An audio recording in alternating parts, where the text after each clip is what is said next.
Yazoo, Malaka.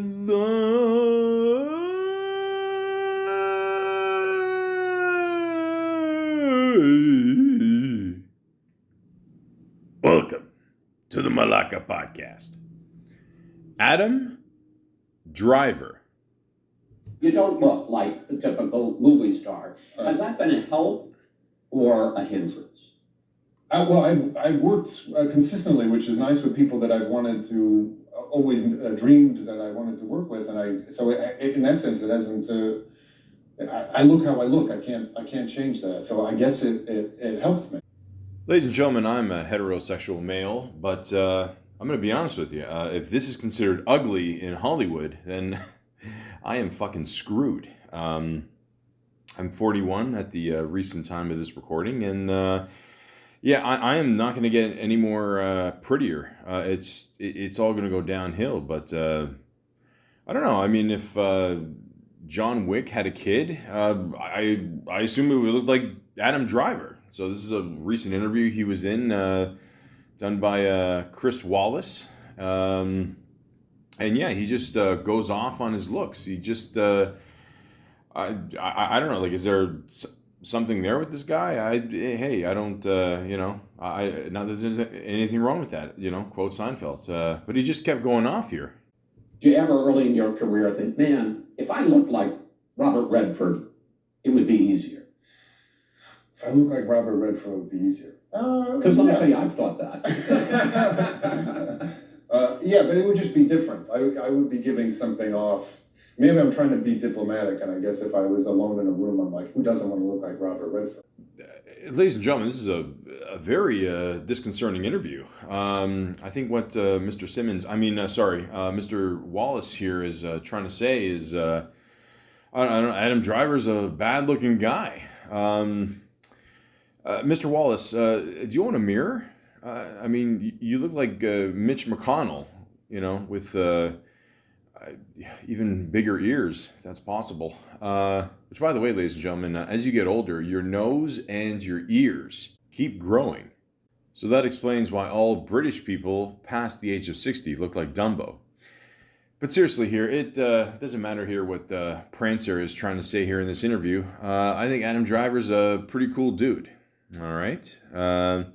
He was just on Saturday Night Live. I recently saw him in Lucky Logan, or Logan Lucky. What I think it was the second one. That was a good movie. I'll talk about that later. And, let's go through some stuff here. And then at the end, we'll talk about Saturday Night Live. Sound good? All right. And then he did another interview where he's talking about the new movie he's going to be in, Lamborghini, and I don't know, people were giving him shit about the special effects or something. They didn't look real or something, and then Adam Driver had a few words. I don't know. Next question. Yeah, I got a question. Does Barry Manilow know that you raid his wardrobe?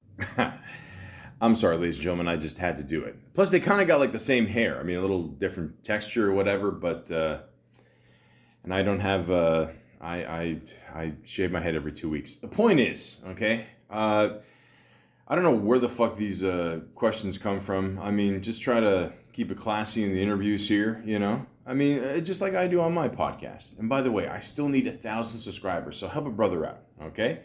But at the same time, I'd like to talk about Adam Driver today. So why don't we get started, shall we? And of course, we always go to Wikipedia, the free encyclopedia, because I am told this is the best website ever, and it is free. So fuck it. Let's start. All right. Adam Douglas Driver. Yep, that's right. Driver is his real name. That's, like Winona Driver. Or, no, what's her name? Minnie Driver. No. Yeah. Winona. Isn't there a Winona Driver? No. Who the fuck am I thinking of? Winona Ryder. There you go. Got it. Born November 19th, 1983, is an American actor recognized for his collaborations with Auteur. Is that how you say it? Auteur. No, a tour, isn't it? Yeah, Auteur. What the fuck does that mean? Well, it's highlighted. Let's check it out. An auteur is an artist with a distinct approach, usually a film director whose making control is so unbound and personal that the director is likened to the author of the film, thus manifesting the director's unique style or thematic focus. Okay. I'm not going to look up thematic either, but I don't know, you get the gist. The fuck was I here? Oh, yeah. He is the recipient of various accolades, including nominations for 2 Academy Awards, 4 Primetime Emmy Awards, and a Tony Award. All right. I laugh at Tony Danza. Oh, jeez. Driver made his Broadway debut in Miss Warden's Profession and subsequently appeared in Man and Boy. He rose to prominence with a supporting role in the HBO series Girls, for which he received 3 consecutive Primetime Emmy nominations.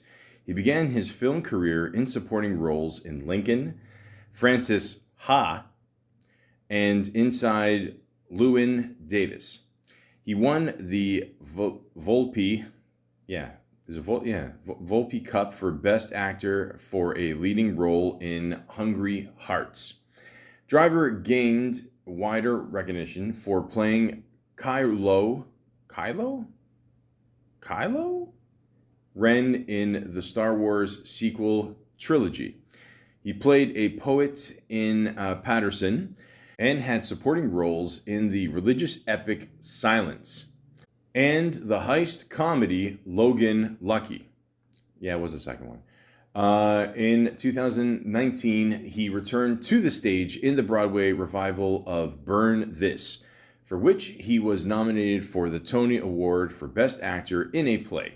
He garnered consecutive Academy Award nominations: Best Supporting Actor for Black Klansman. I think that's how you say it. I'm not sure. Yeah. And Best Actor for Marriage Story. He has since starred in Ridley Scott's 2021 period films The Last Duel and House of Gucci. And played Enzo Ferrari in the biopic Ferrari. Driver is a veteran of the U.S. Marine Corps. He is also the founder of Arts in the Armed Forces, a nonprofit that provides free arts programming to American active duty service members, veterans, military support staff, and their families worldwide. That's right, ladies and gentlemen. He was in the Marines, and he still offers part of his program there to, if people want to, do some acting while they're in the Marines, why not? And I found this one clip on Howard Stern here, and he's talking about how he sucked at selling vacuums door to door, and pardon the pun, and what happened after. So then somebody says to you, I think it maybe was your stepdad. He said, why don't you go join the fucking Marines and become a man? Yeah. Right? Yeah, I wasn't doing anything. We got a brochure in the mail, and he's like, why don't you do that? It's steady. It seems like a very reasonable, it's a steady income. They're always hiring, Right. To sell You're not anything. going to school. They don't make you sell Yeah. a vacuum. Right. So 9/11 happens, and you say to yourself, hey man, you know what? Joining the Marines seems like a good thing to do. I'll go over and kick some fucking ass over there. Right. How hardcore is the training? It's pretty intense. The Marine Corps is 3 months long, the basic training, and then you go to 2 months after that of SOI, School of Infantry, because I wanted to be in the infantry. And you were You digging really it, wanted right? to be one of those guys that hits the ground. Exactly. Wow. You were digging it. Yeah. And you didn't sit the whole time and go, shit, I wish I could just be an actor. I wish I could be an actor. You were like full-on hardcore military. Yeah, I loved being in the Marine Corps. What's scarier to you, warfare or acting? I mean, those are two warfare. Warfare? I never got a chance to go over and do that. Poor you. So you train and train. You get your body into physical shape. You learn to be a... Do they teach you weaponry? Oh, of course, yeah. What are you firing off? Well, I was a mortarman, but I trained as a rifleman. So Are you a good shot? Yeah. Yeah, qualified You expert. never got to fucking kill Qualified anyone. expert. You never got to kill anyone. No, I never got to go. Shit. Not that he can talk about. You get, well, wait a second. You didn't get to go over because you went mountain biking and broke your back. What? Jesus No, Christ. my sternum. Your sternum. That's different. And were you like, wait a second, so they kick you out of the military because you broke your sternum? Yeah, they dropped me to a different unit, and all my guys were going to go over, and so. Where, to Afghanistan? Yeah, they did a Westpac, so Afghanistan and Iraq, and. And you were ready to go. I was, very ready to go. Were you brokenhearted? Very much so, yeah. Wow. Even now, looking back on it, like I wish I could have gone. Yeah, I talk to them all now, and they have like. Are they like, what kind of pussy are you acting? Yeah. They are. Because that's a pussy move, right? Yeah, right. So you get out of the military and you say, hey, I'll go to Indiana University, right? I'll go study acting there since I can't get into Juilliard. But then you audition for Juilliard and you get in there. Yeah, I got it. Yeah. Do you think if you hadn't broken your sternum, you might have stayed in the military and never gone to that new audition with Juilliard and get back into acting? Yeah, maybe, yeah. I was very interested in making it a career. Damn. Wow. And keep in mind, he's like, who thinks of joining the Marines like right after 9/11? I mean, we're all like fucking scared that we're, like we're being attacked here, and he's like, all right, fuck it, I'm gonna join the Marines. But as you can hear there, he couldn't go to Afghanistan because of an injury. Then he decided to go to acting, gets into Juilliard, which, if you know what Juilliard is, it's okay, don't worry, I'll try to explain it. It's a very high-end acting school. That's it. It's apparently very hard to get into, and somehow he got in there. So the guy's he must be a good actor, man, doing the stage performances and all that, man. Those are real actors. So the guy's a real genuine actor. It's not like some guy that just got fucking lucky. So damn, that's pretty crazy. Okay, so I don't know. I'm well, going back to the guy that interviewed him before and was basically calling him ugly. I mean, it's not just me. I mean, he was like pretty much hitting on him, right? I mean, he's kind of playing that hard to get shit. I'm pretty sure that's what was going down. But the point is, ladies and gentlemen, we're not here to talk about someone's sexuality. Maybe they're confused. Who knows? But the point is, this guy's worked his ass off his whole life. Okay, I mean, he didn't have to, join the Marines there, and maybe this is how he's getting all these roles, because he just said he's pretty much a perfect shot. So I mean, worst case, you pay him a visit and say, hey man, if you don't give me this role, hey. So this guy ain't no pussy, but sorry, it was just weird seeing that clip because Howard was actually in the studio and not in his house. I mean, he still gives a good interview now, but it's just, Howard, we love you, man. Don't be afraid to leave your house, okay? Just don't leave your house for Paul Simon, okay? You can just leave it for the rest of the world too, okay? I'm just saying, it's out there. I mean, by the way, the Ferrari movie's coming out. I said Lamborghini before. That was my bad. Sorry, I'm Italian. I don't know. We get our cars mixed up, whatever. Because even I was saying, I mean, didn't they just come out with a movie, Ferrari, whatever? But it was Lamborghini, the man behind the legend, which did not do that well. But whatever. It's all Fast Furious, and there's too many car movies. But the point is, like even when he said like "fuck off."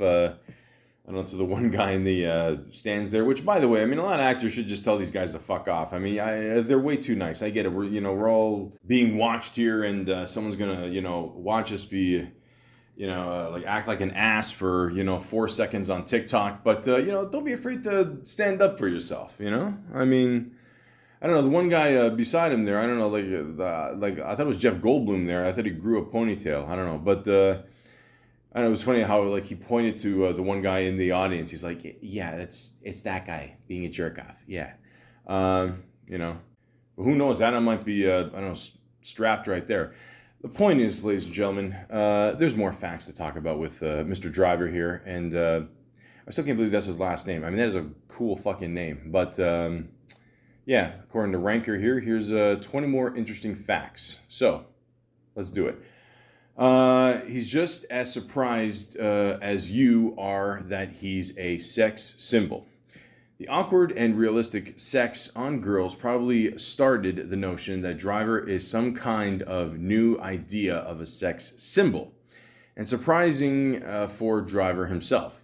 He said, "I'm like a sight gag. I have this really big face that hasn't stopped the fashion world from pursuing him for spreads and covers. He's even been photographed by legendary Annie Leibovitz. For those who think he's not that attractive, he feels you." Pause. In 2013, he said, "I don't totally get it.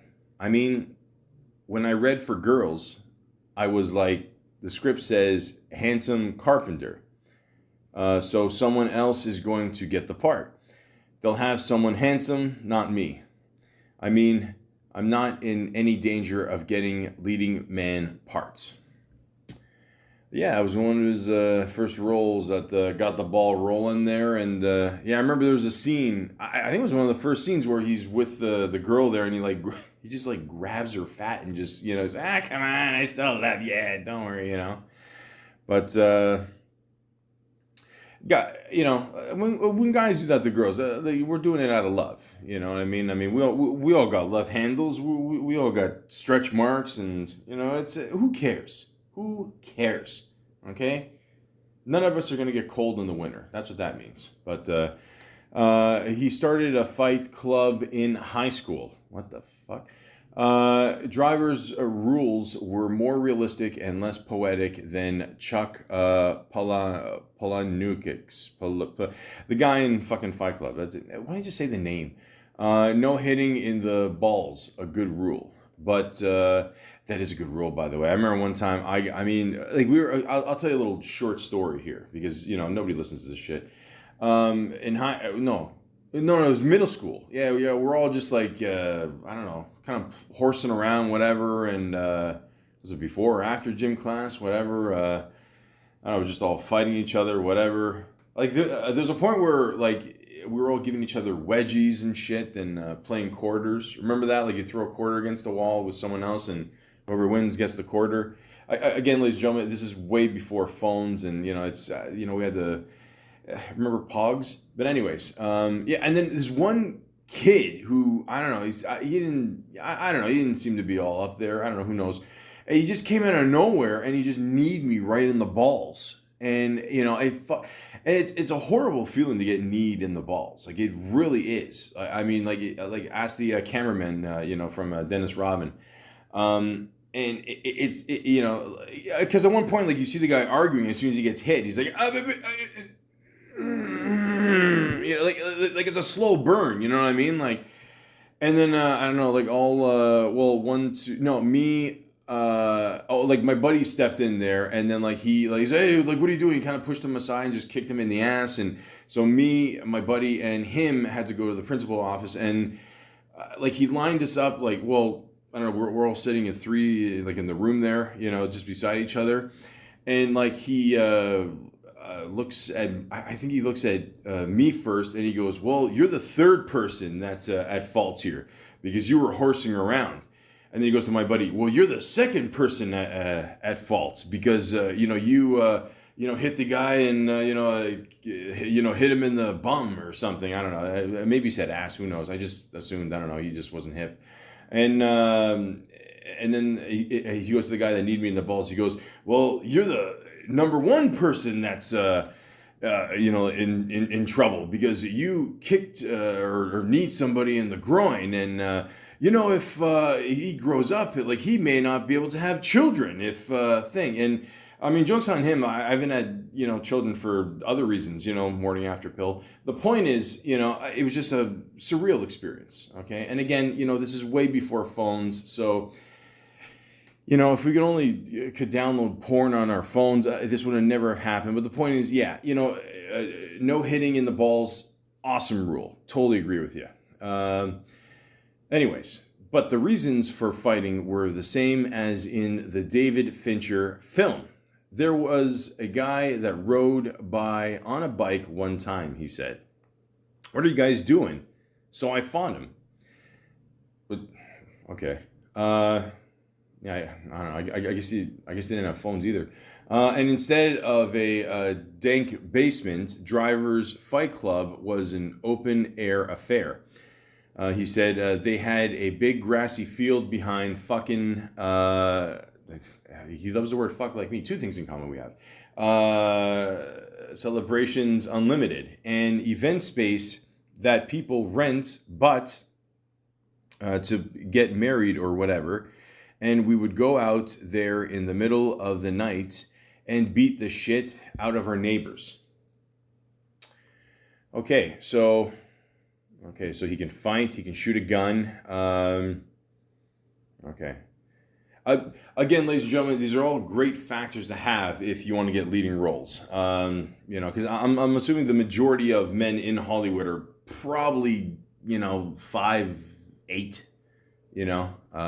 That's actually Wesley Snipes' height, but I mean that guy can fight, but he's black too, so that makes a huge difference. Let's come on. Anyways, he got a style and grooming intervention from his wife. Don't we all? He met Joanne Tucker at Juilliard. They may share a love of acting and run a nonprofit together, but Tucker was the more evolved one when it came to style and grooming. I just kept dressing like a 15-year-old until my wife was basically like, you should wear long pants now. Maybe shorts are good for some people, but not for you. And maybe you should get your toe looked at, 'cause, it looks like a turtle shell. I mean, hey, listen, let's be honest. I mean, every guy needs a woman, or a man, or I mean, this day and age, both, to kind of even us out, make us look good and all that. So, I mean, to me, if it's clean and it's got a cool, something funny in the front of my T-shirt, I'm good. It's all about the laughs. But yeah, I mean, can you imagine like John Wick in like a T-shirt and shorts? It does look weird, right? He joined the Marines after 9/11. The September 11th attacks wound up Driver and his friends. He said, I was having an argument with my stepfather, and he was like, why don't you join the Marine Corps? And I was like, no, well, maybe. Actually, I went and saw the recruiter who was like, are you on the run from the cops? Because we've never had someone want to leave so fast. Driver was on a mission. I was like, I'm going to be a man. Driver trained at Camp Pendleton and easily slipped into life as a new Marine. They forgot the A. That's okay, guys. I got you. He said, I never played sports or got into the whole guy camaraderie of like, I love you, man. Seniors forever. So suddenly being in the military with these guys who were under these heightened circumstances, isolated from their families, living this very kind of Greek lifestyle. What? What do you mean Greek? Oh, because of the whole like military and art. Oh, okay. All right. Okay. No, I see what he's doing. Okay, I get it. He's not Greek though. I mean, I don't know. I could picture him saying, Catalabes, maybe, but maybe it's the hair. It changed my life in a really big way. I really, really loved it, actually. Driver wasn't able to deploy. Wasn't able. What kind of grammar? Come on, guys. Right. I don't know. You give me facts, I'll give you the grammar. Okay, we're even. To deploy due to a mountain bike accident where he broke his sternum. Okay, so I mentioned that before, but if I could mention it again, why not? I don't know. I didn't throw Greeks in my thing, but yeah. I mean, hey, man, it happens. I mean, who knows? Maybe he went overseas and, he would have never became an actor. So, I don't know. I think, hey, listen, that upstairs power, you never know. He's got the hair like Jesus. I mean, his nonprofit Arts in the Armed Forces brings theater to the troops. Driver and his wife, Joanne, created a nonprofit. You know what? Let's be honest. Let's save some time here. I already read this. I read the last one too. So, well, he did say, I could watch cheerleaders all day long, he told GQ, but I felt like the military could handle something a little more thought-provoking. Okay, so he's saying, like, I can get you guys some Playboy, models, whatever, for overseas. Instead I'll get you some acting lessons. I mean, I'm not gonna lie. I mean, at the end of the day, if I just fought off some some terrorists, I mean, what am I in the mood for theater or big ass tits? I'm just saying. So, but yeah, I see where he's going. He's giving people another option. I prefer tits. He made his Juilliard classmates cry, confused his Marine buddies. Yeah, I think we can skip through most of this. Yeah, so basically he's saying that, he threw off a lot of people when he wanted to become an actor. So I don't know, we talked about that already, but it's true. Listen, in the end, again, I'm going to bring this up one more time, okay? He could have gone overseas. It could have ended badly. Like, it even says right here, it says, we all got together in Texas. A friend of ours had passed away, Driver said, and I was trying to explain to them what I was doing at Juilliard. And I'm like, yeah, we wear pajamas and we talked about our inner colors. Colors spelled without the U. It's a lot of different things in Canada, like the colors, donuts, whatever. Less guns. And there was this exercise where we all gave birth to ourselves. What? And they're like, what the fuck are you doing? Yeah, okay. So again, he's, listen, you do a lot of weird things in acting classes. I don't know, you gotta, learn stage left and right. And I don't know, I was bigger back then. I took up most of the stage anyway. But I looked like the big guy from Mike and Molly. I don't know. He lost a lot of weight too, don't worry. We're both doing way better now.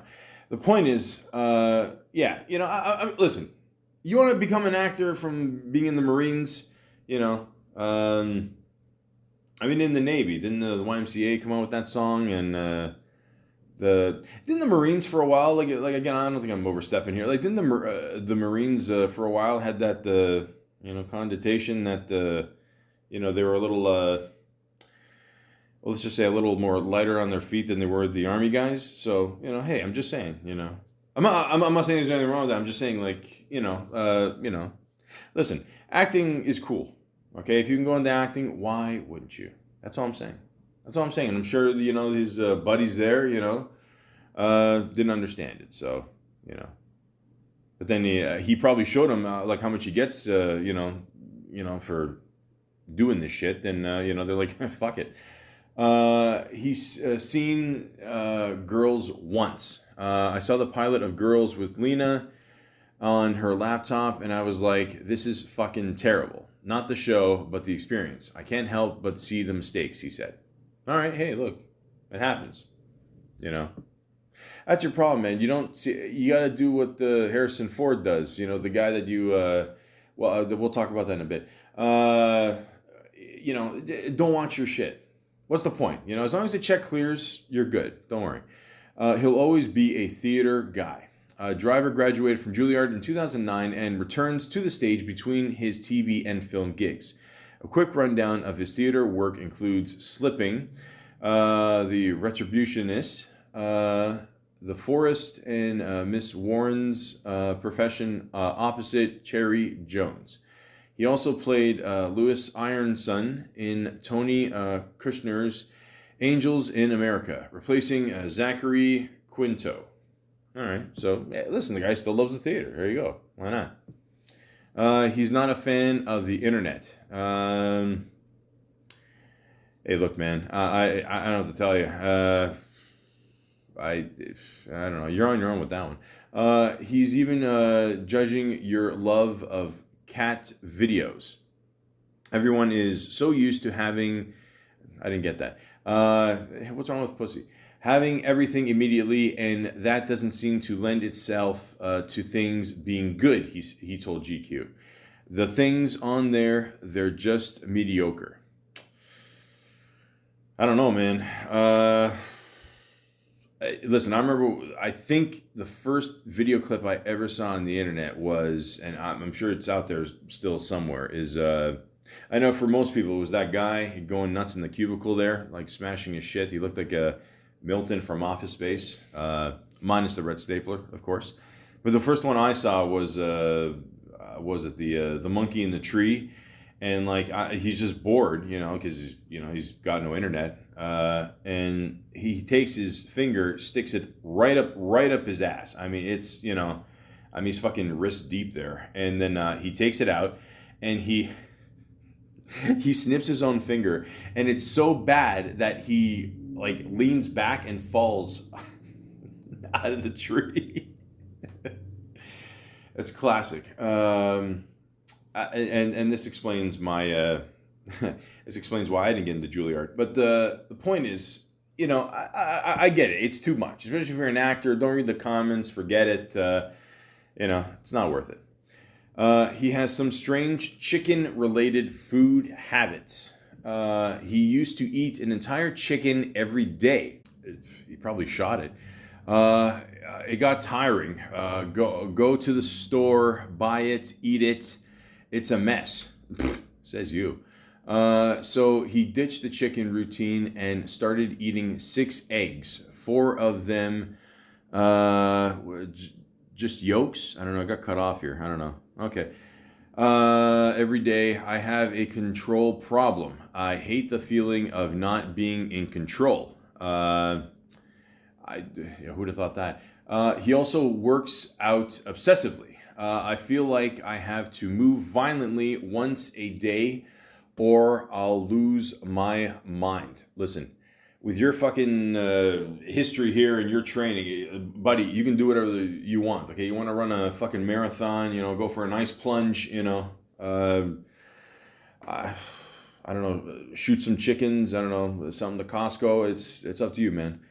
Driver didn't think of Kylo Ren as a bad guy. Fuck, I gotta talk about Star Wars already. Okay, let's get this over with. Driver saw Ren as a zealot. The fuck does that even mean? Jesus Christ, I don't speak Klingon. All right, here, it's got it highlighted so I can check it out here. Does it tell me what it is, or? Oh yeah, I just realized, I don't give a shit. A devotee to Vader and Snork. Wasn't Snork in He-Man or Thundercats? Ho! That also probably explains the mask. Ren doesn't need it, but the ritual is part of the whole thing for him. He said, when they think of their actions as morally justified, it makes them dangerous and unpredictable. On planet Earth, we call it being sociopathic.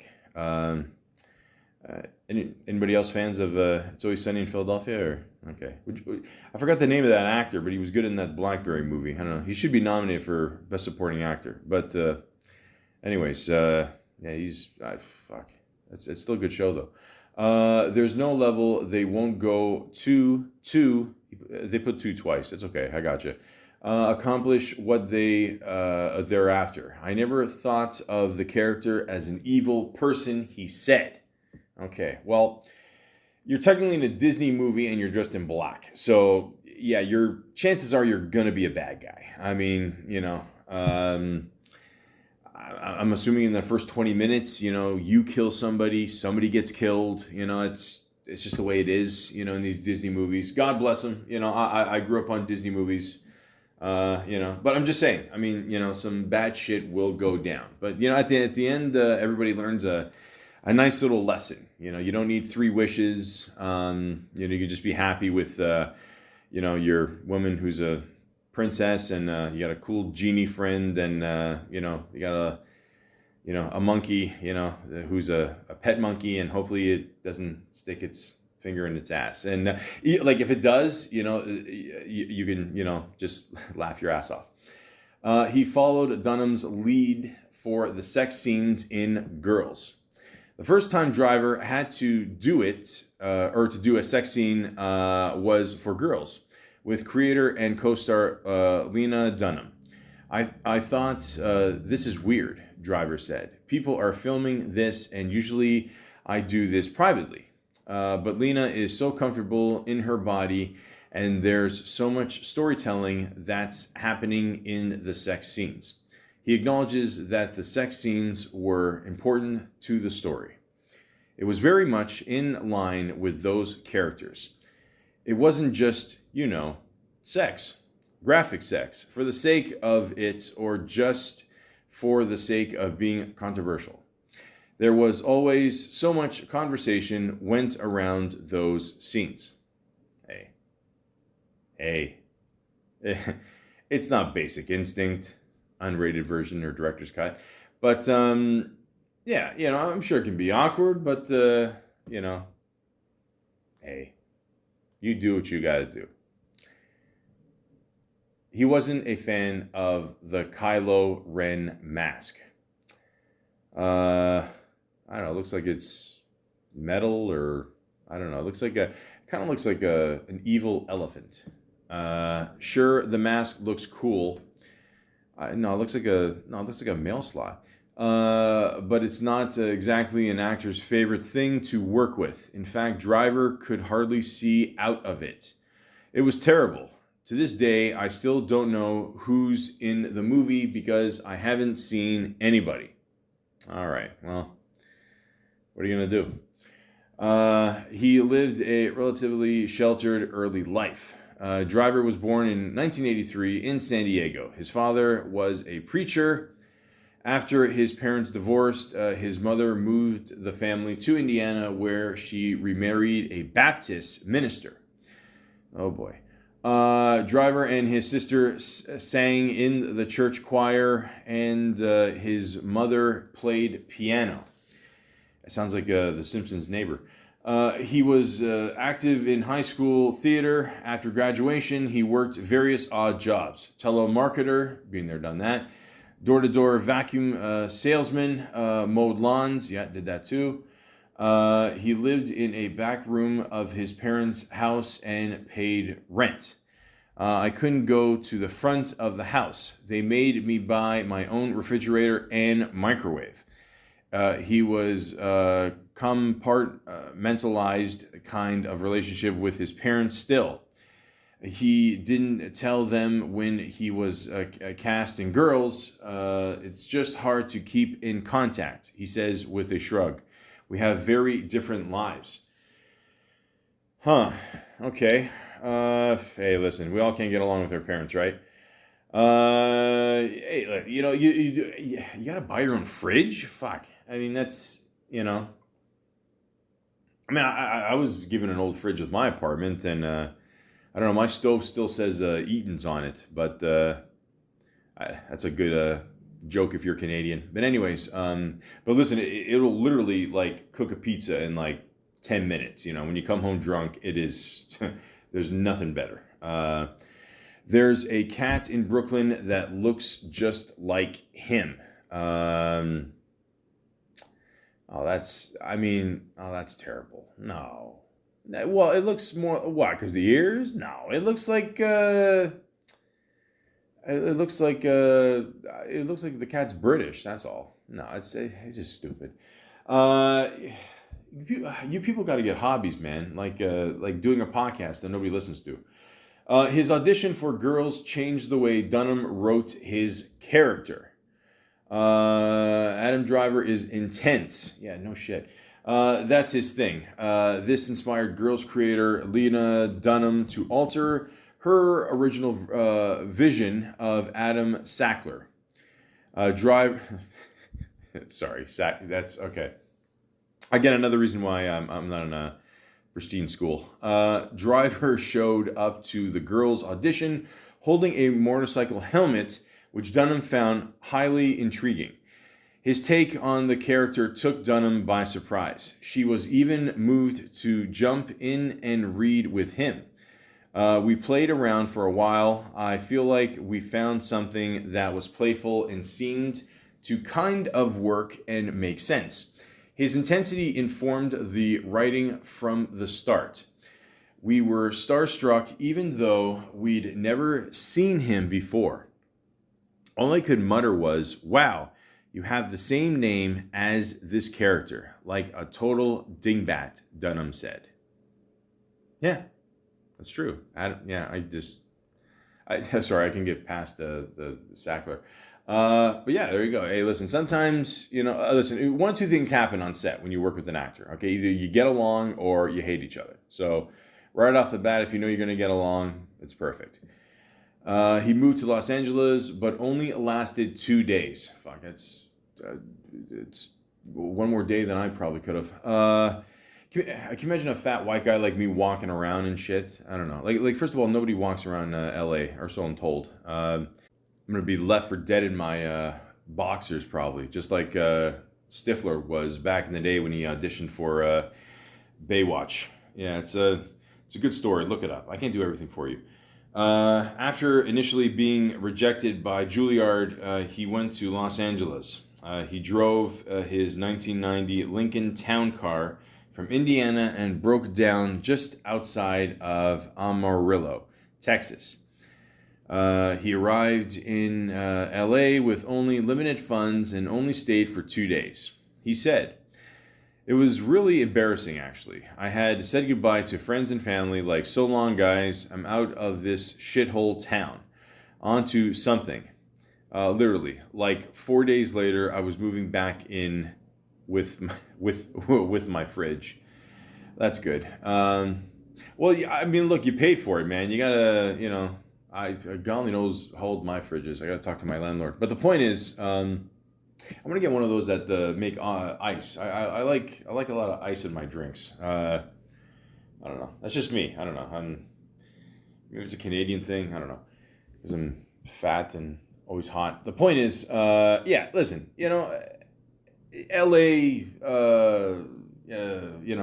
Arkansas, Etobicoke. It doesn't matter where you go. Okay, you're comfortable where you're comfortable, and that's it. You want to go back home, and there you go. That's it. Keep in mind, Sam Kinison had a father that was a preacher too. So, he's one of the funniest fuckers of all time. Rest in peace. He once made himself sick eating pizza in a commercial. As a fat Italian, I don't even understand how that happens. He shared his anecdote with NPR.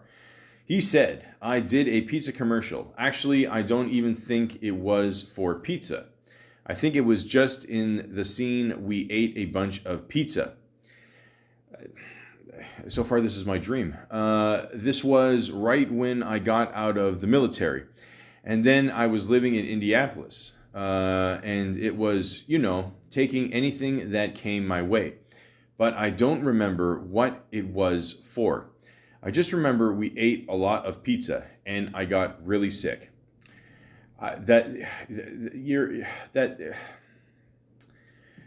You ungrateful. Listen, all I'm gonna say is, again, that's my dream role, ladies and gentlemen. Okay, either one of two things. Either I'm gonna, die overeating pizza, or I'm gonna, die at the buffet, or, I just don't want to choke on a vegetable like Homer.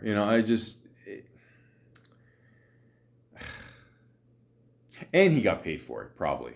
My God. According to Rolling Stone, he smells pretty good. What? Listen, Rolling Stone, focus on,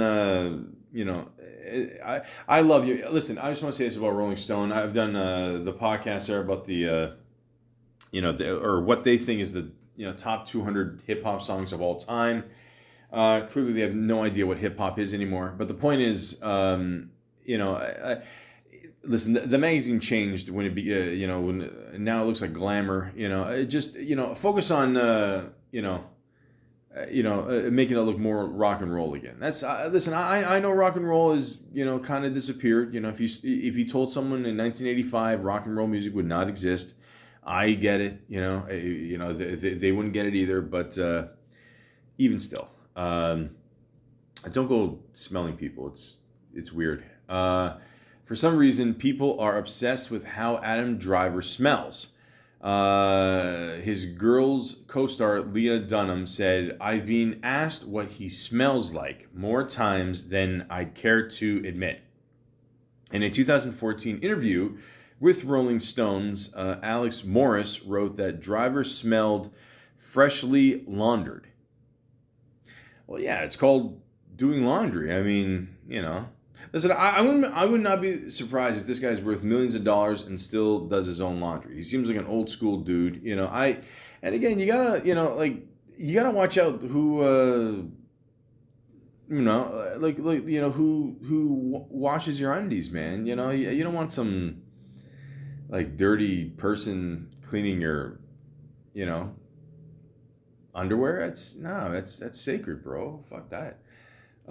His episode of SNL was a huge success. All right, so this is the first time he did it. I'm going to review the second time he did it after all, I run out of jokes here, or what I call jokes. Driver's deadpan delivery made several skits during his 2016 Saturday Night Live hosting gig hilarious. The Undercover Boss Star Killer Bass sketch was a chance to poke fun at his Kylo Ren character. The outtakes might even be funnier than the sketch itself. Well, ladies and gentlemen, I don't give two shits about Star Wars. Okay, I don't give a fuck. Listen, now we have to go on to a little site called IMDb. Okay, why? Because IMDb always helps me out, and I do not like Rotten Tomatoes. I don't. I just don't. I don't like. There's no movie that's 100%. It's fucking stupid. I don't. Subscribe to my channel if you agree with me. If you don't agree with me, just subscribe anyway. Okay. Well, then once I get to 1,000, I can stop bugging people. So yeah, it has more facts here, but it looks like it's I don't know, the same facts. Okay. But he does say he has one son with his wife, Joanne Tucker. They kept his birth hidden from the press for 2 years. Nice. That's cool. Yeah. Hey, listen. Not everybody wants their shit out there. You know what I mean? Like, family problems are solved by family members. Plain and simple. All right? That's it. See pictures of her? Yeah, she's very pretty. She kind of looks like... I don't know, like a young, what's her name on X-Files there? Gillian Anderson? There you go. Yeah. A little bit, like the blonde version, a little bit. Yeah. Nice. Yeah, so not everybody wants to live in the spotlight, But, hey, you live this life, I don't know, eventually it'll get out and, just don't tell anybody that his grandfather is John Wick. Yeah, it's pretty much the same shit here. Okay, so, obviously... I already said my spiel about Rotten Tomatoes, and I like to go on IMDb here and check out the good old resume of Adam Driver. All right, so let's begin. So, the very first thing that he was in here was a show called, TV series, pardon me, called The Unusuals, and he played a character named Will Slansky. He was in one episode, and it aired in 2009. I've never heard of the show. It's got a hell of a rating, though. 7.9 out of 10. That's not bad. Not bad. Looks like Jeremy Renner in there. Okay. Oh, Jeremy Renner's doing well. I don't know if you guys heard. He got into some kind of accent or something. What was it, like a ski mobile or something like that? So I don't know. He seems to be doing better now, so don't worry, He's a superhero. He just heals himself. Don't worry, It was a darkly comedic drama focusing on the dysfunctional cops and staff of the infamous NYPD precinct. Okay. Doesn't Andy Samberg do the same thing, or okay? Yeah. So I've never heard of this show. It's got Amber Tamblyn, Jeremy Renner. Yep, I was right. Harold Perrineau, I think that's how you say his name, right? The guy that was in the wheelchair in Oz there. Joshua Close, Monique Gabriella Kernen, Kai Lennox. Yeah, okay. All right, so I always wonder if shows like this, I don't know, it only got, what, 10 episodes, but it's got a hell of a rating. I don't know, like, I never understand that, so, but then again, I never heard of it, so I don't know, what are you gonna do? But, yeah, if you want to check it out, go ahead. Another TV movie, The Wonderful Malady. Is that how you say it? Malady? It's the Buffy there. The one on the TV show, not the movie. Sarah Michelle Gellar. There you go. Set in Gotham, the story revolves around the dysfunctional lives of 3 adult siblings who lost their parents at a young age. Okay. Adam Scott, he's a funny dude. Molly Parker. I never heard of this one either. But, yeah. His character's named Zed. Zed's dead, baby. Zed's dead. Which, by the way, if you're a Pulp Fiction fan, I didn't realize this till years later. If you listen closely in the beginning of the very first scene in Pulp Fiction, you will hear a motorcycle go by, and that's actually Zed. So there you go. I'm full of this shit. Okay, moving on. Archangel. Was a short he did. Law and Order. Okay. Once again, ladies and gentlemen, if you're an actor or actress or I don't know, whatever, I don't know, this censored world calls this shit these days. I don't know. I lose track every fucking minute.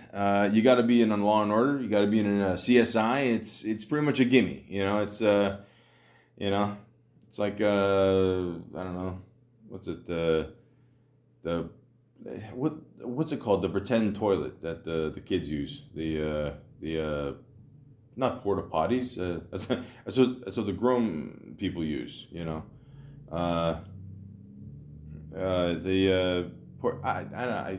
Fuck it. The point is, it's always important to be in one of these shows. Why not? They're cool. I mean, everybody loves Law and Order, right? So yeah, why not?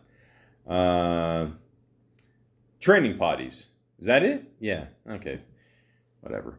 Gold Star, Ohio. It's a short he did. Here we go. Okay. You Don't Know Jack. Okay. Al Pacino. I will do a podcast on Al Pacino one day. I promise you. As an Italian, that's actually part of my heritage. So I just have to. A look at the life and work of doctor-assisted suicide advocate Jack Kevorkian.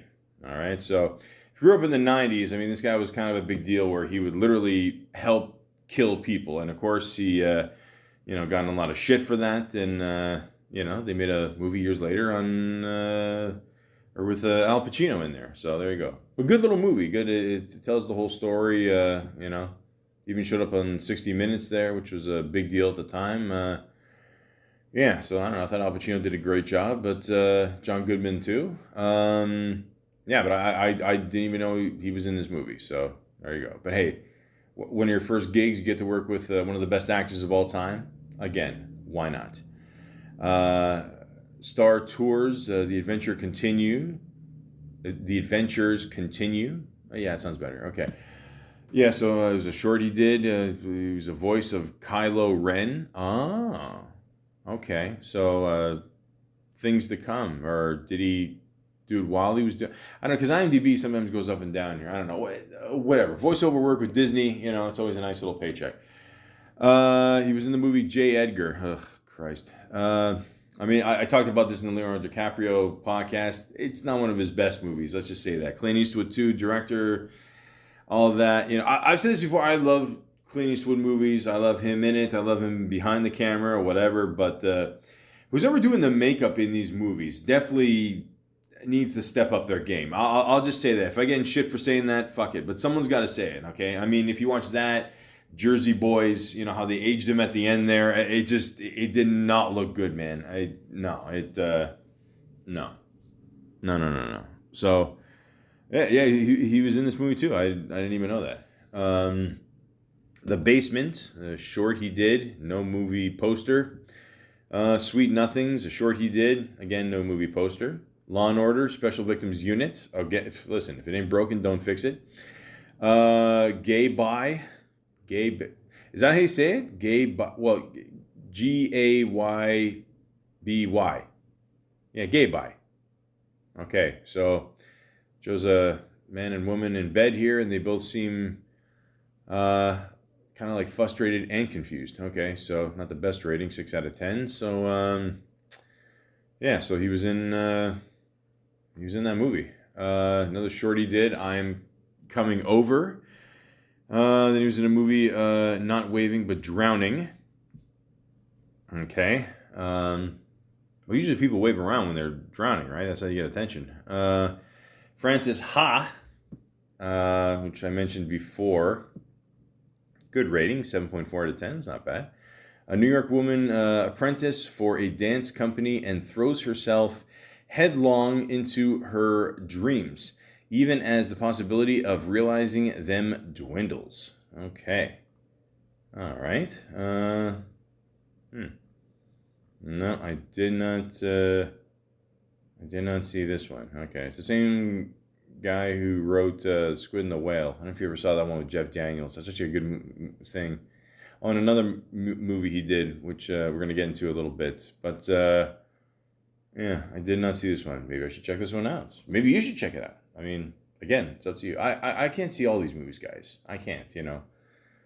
I can't. I can't, you know.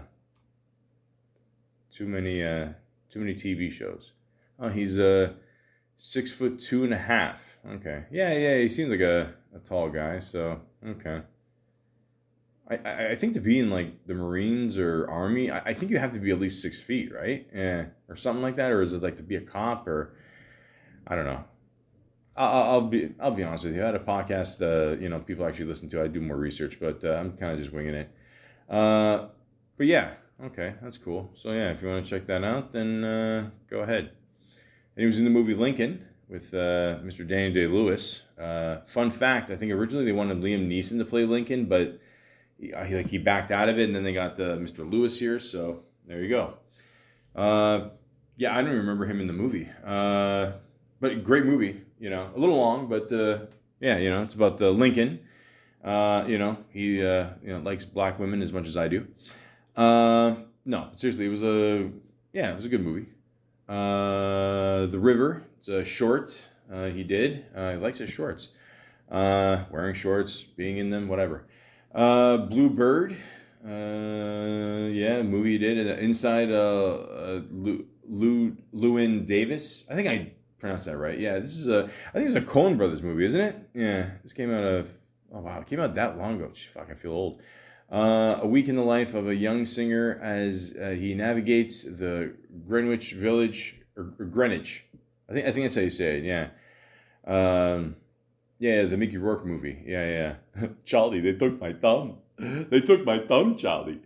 No millennial's gonna get that reference. A village folk scene of 1961. Okay. Yeah, it's the Coen Brothers. Yeah, there you go. Yeah, I remember this movie. Yeah, decent little movie. Anyway, I mean, they don't do any bad movies. So again, so far, look at this. He's worked with Al Pacino so far, okay, and he's worked with the Coen Brothers. I mean, my God, what a life. This is great. Holy cow. Only in America. Then he was in the movie Tracks, which I don't know what this is. 7.1 out of 10. That's not bad. It's not bad. Something to do with looks like a desert and a camel. I don't know. A young woman goes on a 1,700-mile trek across the deserts of West Australia with 4 camels and her faithful dog. What the fuck is this? How you say his name? Mia Wasikowska. I think I said that right. Okay. And driver. Yeah, there you go. Okay, so I don't know. Has anyone out there like ridden a camel, or I don't know. I'm curious to see what it's like. I mean, you know, Camel toe, ha ha ha. Yeah, we get it. The point is, yeah. So I never saw this one. You know, again, if you want to see it, it's up to you. What if? No, that's the name of the movie. Sorry. Yeah. What if? 6.8 out of 10. That's not bad. Looks like Harry Potter here doing his thing. I heard a thing that Harry Potter, or the guy that played him, I don't know, I forgot his name. Daniel Hedgecliffe. What's his name? Heathcliff. No, Daniel Radcliffe. There you go. Got it. My bad. Don't I don't know. Don't turn me into a tree. Yeah, I don't know. Like he was drunk like half the time he was making the movie or something like that. Or I mean, that's fucking crazy. But yeah. Yeah, man. I don't know if people can drink so much and then like, do a movie. It's just, I don't know. I mean, you got a golden opportunity here, guys. I mean, don't fuck it up. Jesus, My God. But anyways, he's doing better now. It's all good. Yeah, so that's a movie about, I don't know, him seeing a girl that's not a redhead. Okay. Hungry Hearts. No, didn't see that one. While you were young. Yeah, which explains the pacing in my podcast sometimes. This is where I leave you. No, didn't see that. Oh no, I did see this one. Yeah, I did see this one. Yeah. It was okay. It wasn't. It was all right. It's interesting seeing Jane Fonda with like fake tits. I don't know if you're. I don't know. If you're my age or I don't know, my dad's age, it's you'll get a kick out of it. Don't worry. But I don't know, it was okay. And he was in a movie. A video game. There we go. Voiceover work, easy money. Disney Infinity 3.0. Listen, when you're with Disney, the money can come infinitely. So that's awesome. Simpsons. He did a voice. Adam Sackler. That was the thing I was. Oh, okay, I get it. That's the shit I was talking about before. Okay. I mean, The Simpsons. I don't know, man. Listen, don't watch anything past season 10. Like, don't bother. I think the season. I don't know. It's in its like fucking 53rd season or something. I don't know. Just cut that shit loose, eh? Come on, guys. Like, how much money do you need? And pay, all the 5 actors or the main actors, whatever, like $1 million an episode. None of this, like, 200. I know $200,000 is a lot of money. I get it. But without Hank Azaria, you guys are fucked, and you know that. So that guy should be getting at least $2 million an episode. But anyways, I'll do a podcast about that one day. If I'm, I don't know, if I'm in a mood. Okay, so of course, he was in Star Wars Episode 7. Well, hold on, wait, V2, yeah, 5 plus 2, yep, got it, 7, yep, there you go.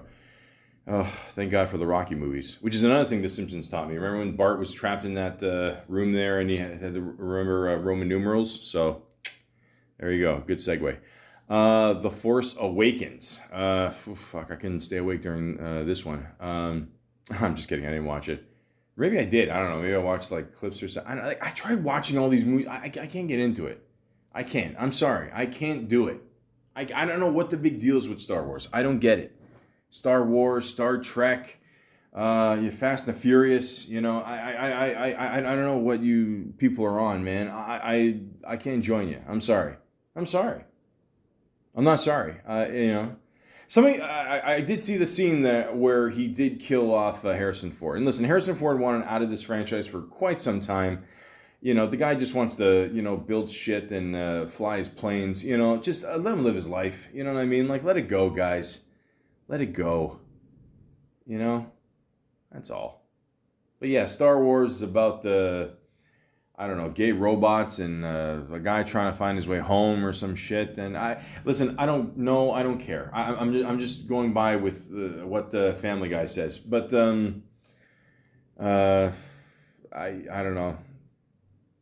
Yeah, I mean, those robots are gay for sure. Again, going back to The Simpsons, they even said the gay robots versus whatever some other robots. I mean, of course, you can't say a lot of these jokes today. Me, I don't give a shit. Nobody listens to this. So, again, even if they do, they're the gold one is definitely gay. I mean, the white, it's almost like he's kind of like pursuing him, to the dark side, and I don't know, that dark side, it means something else. The point is, okay, I don't know anything about Star Wars. It's a good little paycheck, I guess. So, all the power to you, okay?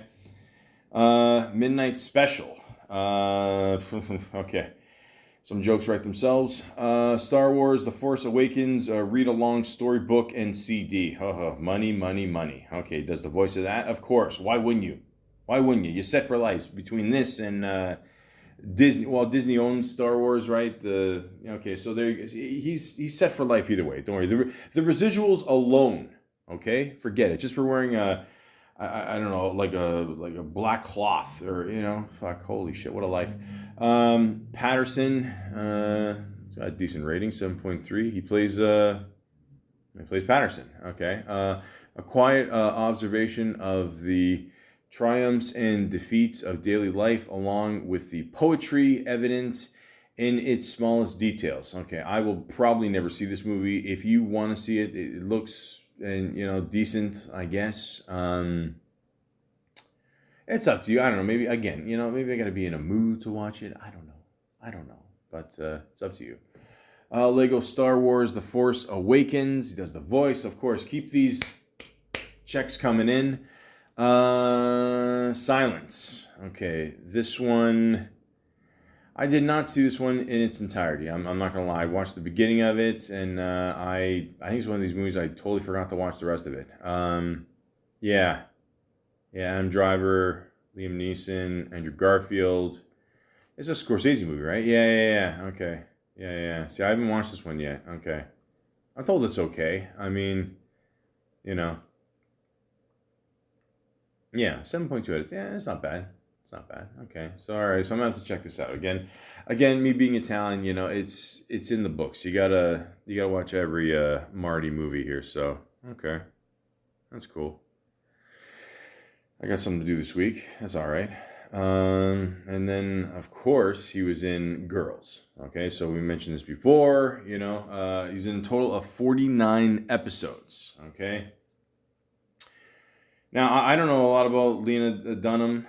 She seems like a cool chick to me. I know she got some shit for something, or her views on whatever. I don't know. Again, I think this is almost like an Amy Schumer kind of thing. I think a lot of guys out there are still very insecure about like a woman being funny, or they feel they can't be funny, or I don't care. Like, I'm one of these people. Funny is funny. I don't give a fuck. If you got a dick or a vagina, or 2023, both. I don't, or if you want to go back to one, go back to standing up and peeing. It's for a guy, it's awesome. I mean, you can piss I've left my mark every fucking place in Toronto. I don't care.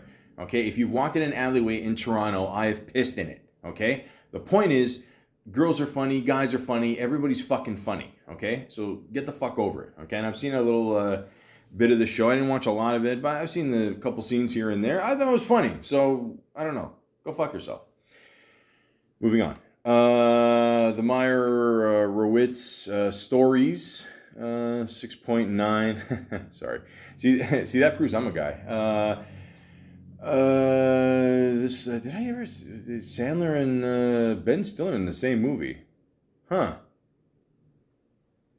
I think I heard of this one, but I never watched it. Yeah, an estranged family gathers together in New York City for an event celebrating the artistic work of their father. You got Dustin Hoffman, too. All right. I definitely got to check this one out. Okay. Shit. See it? Ladies and gentlemen, that's why I like doing this podcast. I learned about things I have not seen yet. So, there you go.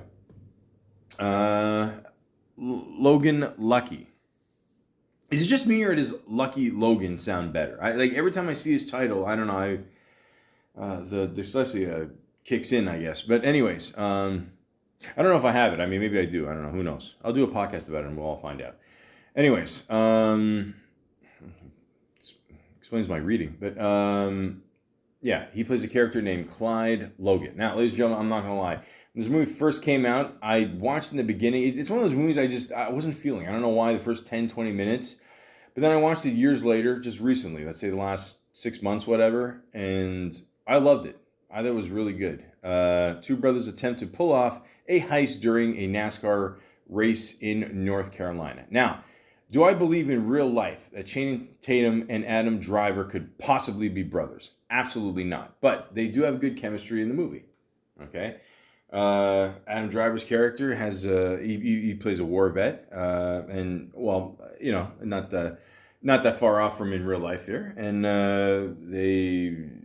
part of his arm is cut off here. He's basically doesn't have his hand and the rest of the arm going up to the elbow there. So they got the fake one going there. Daniel Craig is fucking hilarious in this movie. He plays a character named Joe Bang, which I didn't even realize that was his name until I just read it. Nice. But yeah, it's a good little cast of people. Good little story. Me personally, I've been doing security for almost 16 years, and a lot of times when I watch these movies, I'm like, this is bullshit, this is bullshit. I try to take that out and just enjoy the movie for what it is. Good little cast of characters. I like it. 7 out of 10. Yeah, sounds about right. So, but yeah. Good little movie. So when you have a chance, check it out.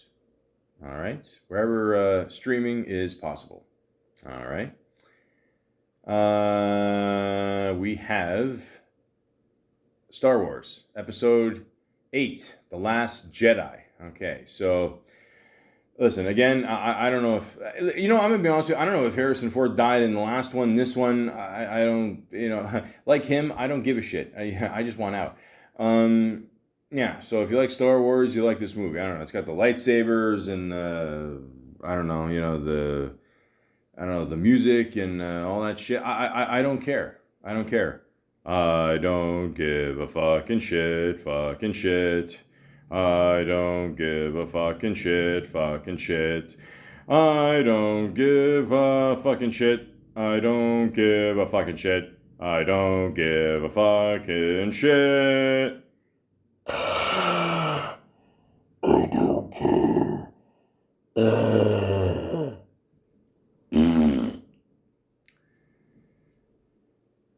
Second City classes are really paying off. Bob's Burgers. Now, it's one of these shows. I watched a few episodes here and there. It's a good little show. I don't mind it. He did a voice in that one, of course. Simpsons, Bob's Burgers. I guess Family Guy's next. Star Wars The Last Jedi read-along story book and CD. Okay. I understand why they had these as a kid, like for me, because they didn't have like, you know, you had to wait for the movie to come out. Streaming services, you know, are out there now. I mean, do you really need these now? I guess how much of a hardcore nerd do you have to have the whole fucking thing here? I mean, like, you know, like, are you listening to this and then watching the movie with the sound off, or like how does it? Who cares? The point is, he's getting a nice little paycheck again. Saturday Night Live, Cut for Time, which I'm assuming that was the bloopers that we're talking about there before. Black Klansman. I'm gonna be honest with you. I like Spike Lee. Okay, Do the Right Thing is an awesome movie. I did not see the big deal in this movie. I'm sorry. I think it was nominated for Best Picture too, which I really don't understand. I don't get it. I mean, I don't get it. I mean, John David Washington, we all know is Denzel's kid. I think he's definitely proven himself to be his own person there. Definitely does not sound like Denzel, but a lot of times you watch his movies and you can see the mannerisms. Okay. So yeah, I mean, I don't know. I didn't get the big deal with this movie. I didn't get it. I respect the fro. Don't get me wrong. I respect any person with a fro. It is fucking awesome. But I don't know. I wasn't feeling it. So, but it's got a rating of 7.5 out of 10. So I don't know. What do I know? What do I know? The man who killed Don Quixote? Quixote? Is that it? I don't know. I've never even heard of this movie. It looks kind of like a Medieval Times parody, maybe. 6.3 out of 10. Terry Gilliam. Really? Oh yeah, I think I mentioned this before. Yeah. Really? No shit. Yeah, same guy who did Mighty Python. Yeah, okay, so that explains the medieval time thing. Time Bandits, the Imaginarium of Doctor. Well, I got cut off here, but I think the last movie that Heath Ledger did, rest in peace, in Brazil. Holy fuck, that is a fucking mind trip. You ever see that one? Ooh, jeez. Although, like ironically, you won't see any fat asses in that one, but it is a fucking trippy movie. No, I mean, again, not the best rating, but I don't know. I didn't see this one.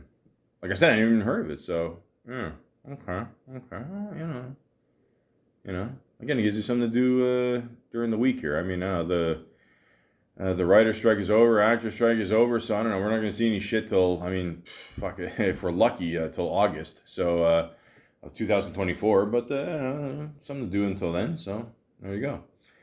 The Report, I didn't see that one either. Decent rating, 7.2 out of 10. Okay. Director, writer, Scott Z. Burns. What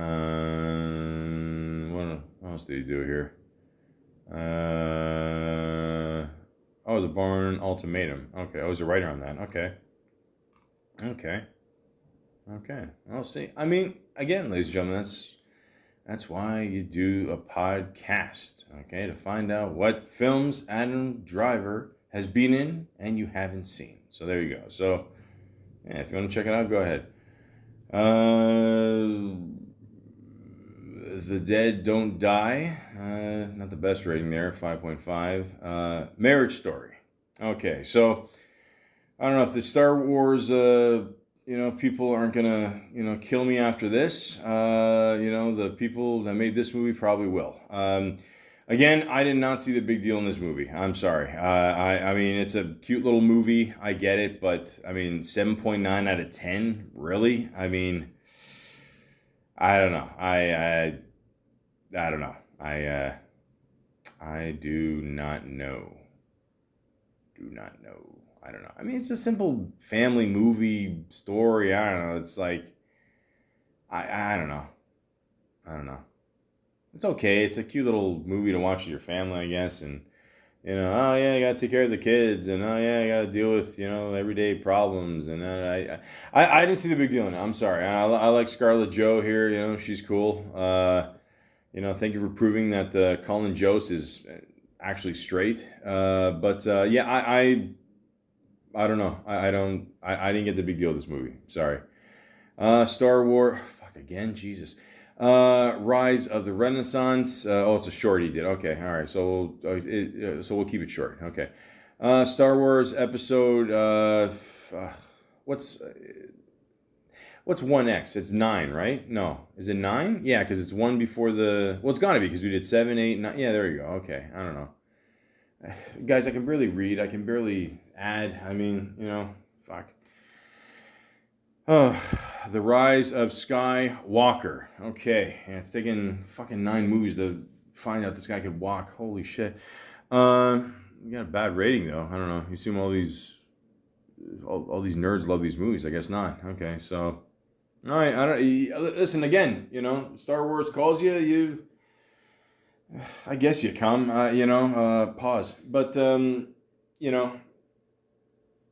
yeah, it's people fighting in space. I don't know. I don't care. Kylo, why? It's fucking stupido. Annette, didn't see that one. The Last Duel, sounds familiar. Yeah, this one was all right. I mean, this one, Ridley Scott. Right. Yeah, Matt Damon. Yeah. This one was all right. I mean, with the night, Jean de Carouge. Is that how you say it? I'm trying to sound cool here.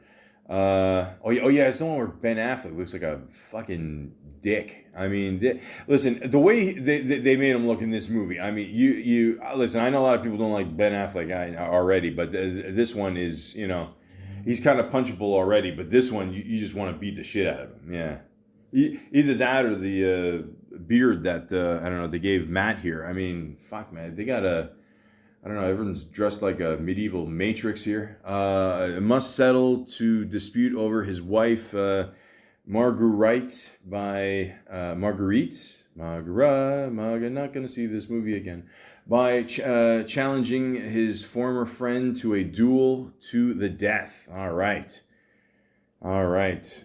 Listen. All I'll say is this: back then, these guys were men. Okay, yeah, I wouldn't even go outside if it snows. I mean, I'm Canadian. I know better. But yeah, these guys were fighting and just living everyday lives. This was fucking crazy. Again, he's dressed in the Black Hood. Again, it just.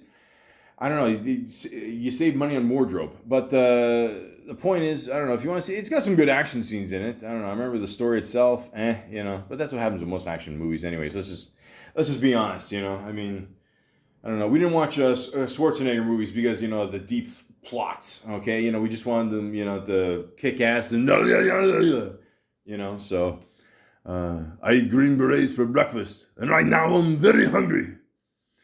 Which, by the way, I found out he says that line because I found this out recently that in Rambo, he was Sly was a Green Beret, so it's a shot at him, and they would go back and forth at the 80s, I did Rambo, he does Commando, yeah. Watch those movies; those are good. This one's okay too, but I don't know. Adam Driver plays a character named Jacques Legris. Okay. House of Gucci. Jesus Christ. What a mess this movie was. Listen, if you ever wondered what like a 2-hour Chef Boyardee commercial would be like, this is 2.5 hours. Sorry, my apologies. This is basically what it would be like. I mean, I will say this: Lady Gaga was okay in this one. It's no. A Star is Born, but I don't know. Holy fuck, good lord. And Al Pacino dancing around. I mean, he's just fucking laughing. He's like, "Fuck, I'm still getting paid for this. This is awesome."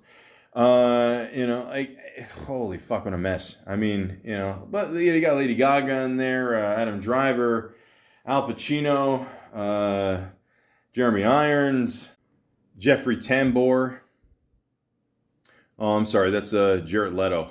Fuck. Oh, fuck yeah. You couldn't stand Jared Leto before. Jesus Christ. Shut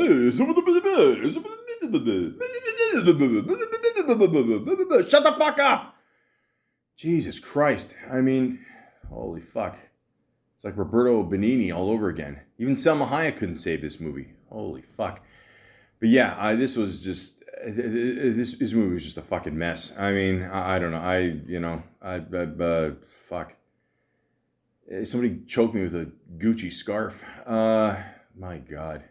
6.6. That is, this movie is almost the devil. It really is. Fuck it. White Noise. I would rather listen to White Noise than fucking House of Gucci again. Squares Space. The Singularity, it's a short he did. 65, which, holy fuck, 5.4 to 10. Oof, fanabla. Worse than House of Gucci, really? Yeah, I heard about this movie. It wasn't that good. An astronaut crash lands on a mysterious planet only to discover he's not alone. Oh, never heard this one before. Something tells me this movie would have been really popular in 1985, but I don't know.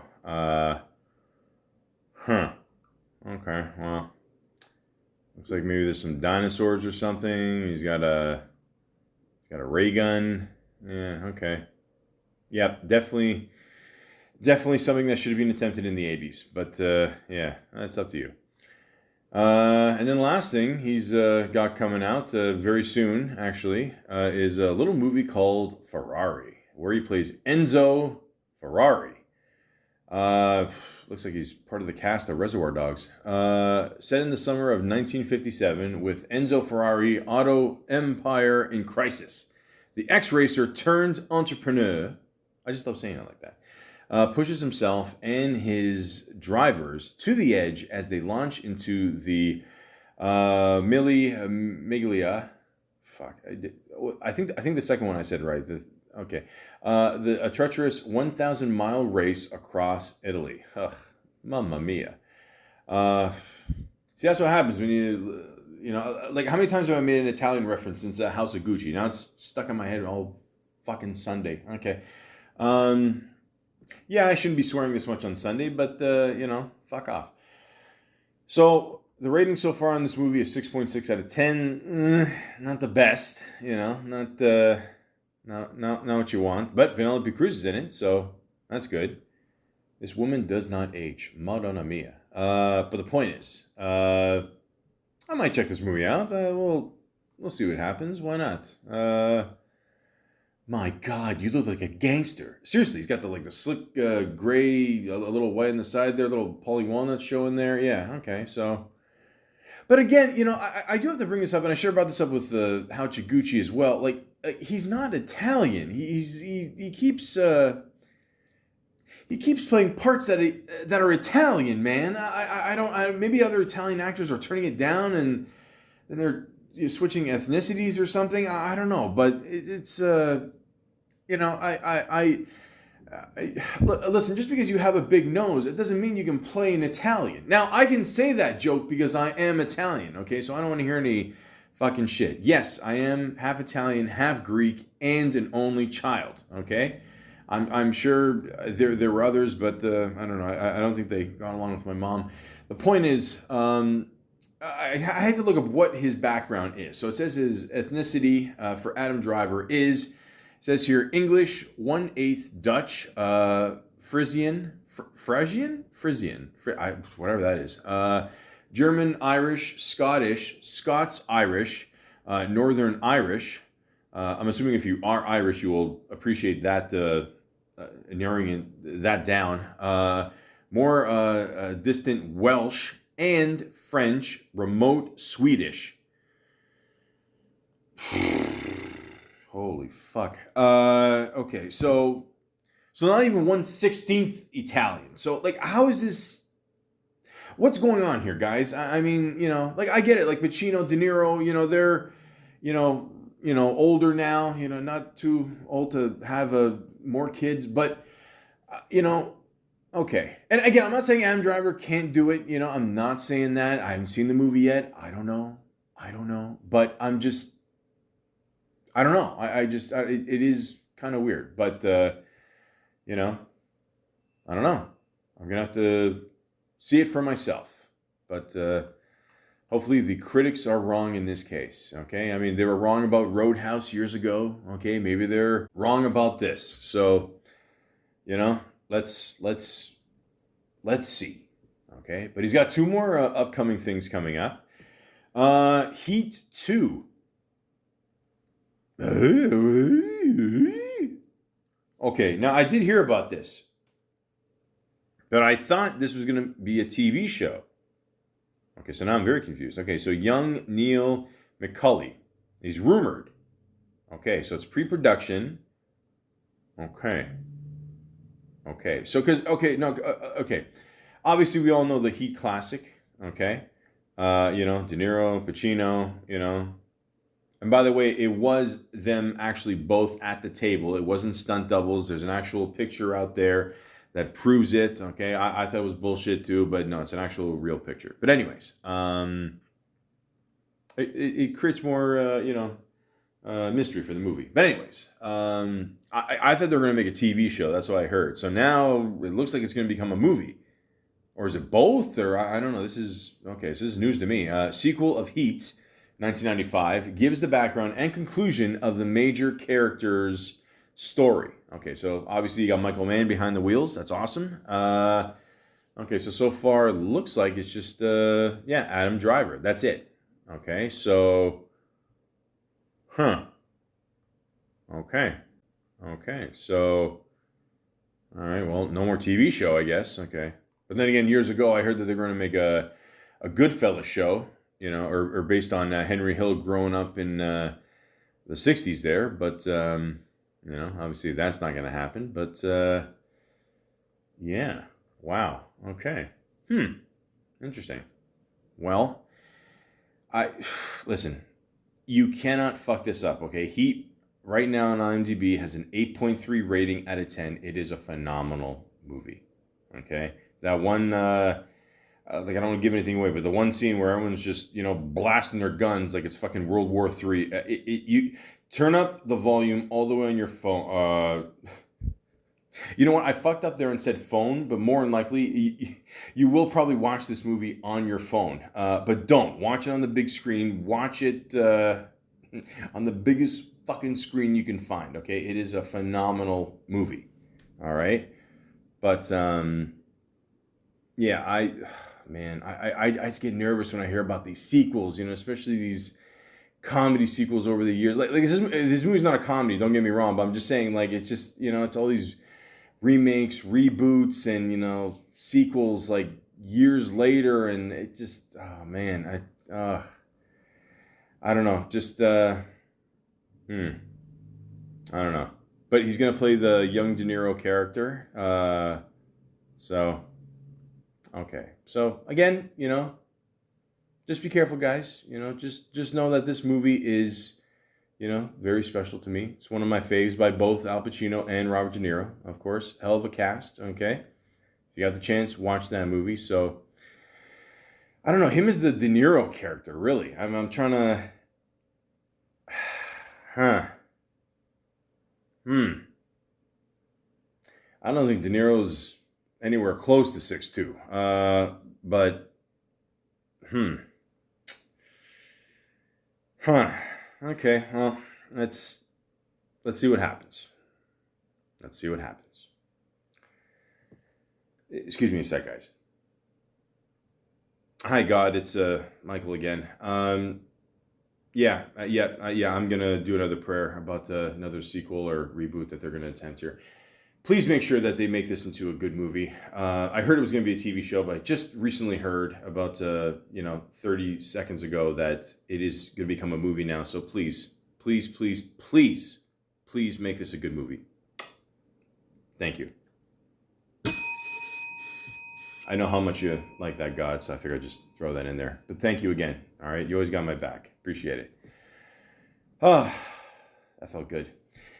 Okay, so the last thing that Adam Driver is working on is a movie called Megalopolis, okay, which he can't play a good Italian, but judging by the name, he might be able to play a good Greek. So, okay, yeah, I did hear about this. Okay, yeah, Francis Ford Coppola, all right, looking good.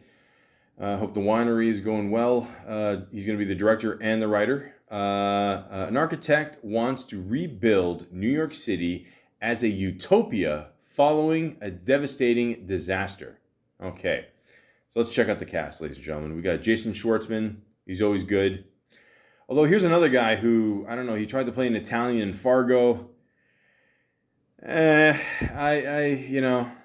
guy who played his brother did a phenomenal job. I don't know who that actor is, but that guy did a great job. Schwartzman, it was okay.